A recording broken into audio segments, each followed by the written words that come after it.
Says that multiculturalism is in fact to blame for the tragic events last week in France. Here now to explain is the UK Independence Party leader, Nigel Farage, is with us. It's not just France. They have, listen to Greg's report. They have a no-go zone. Police are not allowed. Non-Muslims aren't allowed. That to me is, why would France or any other country allow Muslims that have come into the country to basically take over portions of the country? That is madness to me. Yeah, it isn't just France. It's happening right across Europe. We've got no-go zones in most of the big French cities. We've been turning a blind eye to preachers of hate that have been coming here from the Middle East and saying things for which the rest of us would be arrested.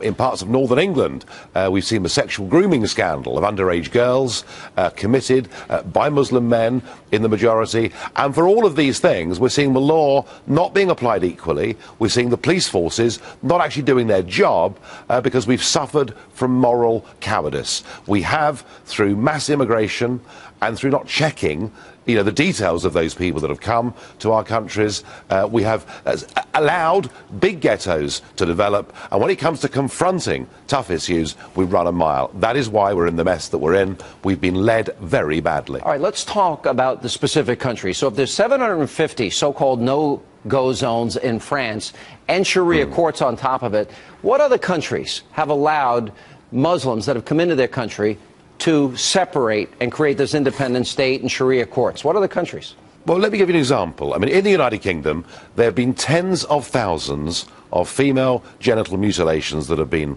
carried out. Despite that, there has not yet been a single prosecution for anybody for carrying out FGM.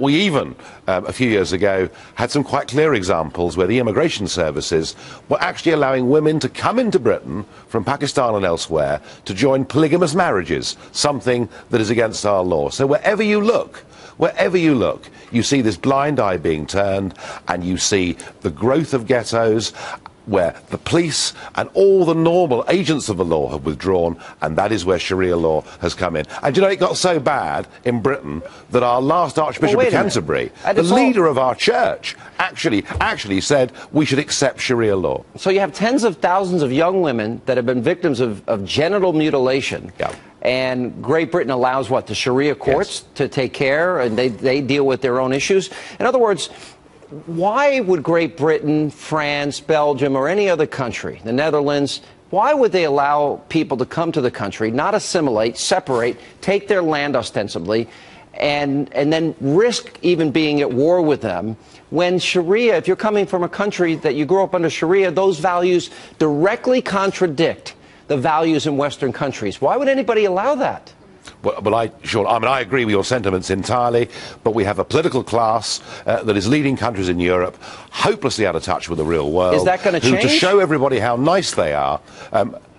Well, it needs to change, but do you know something? I gave a speech here today in the European Parliament with the leaders of all the big European parties, and I said this. I said, for us to improve things in the future, first we have to atone and recognise the mistakes of the past, and I was met with a wall of silence. For now, they just don't get it.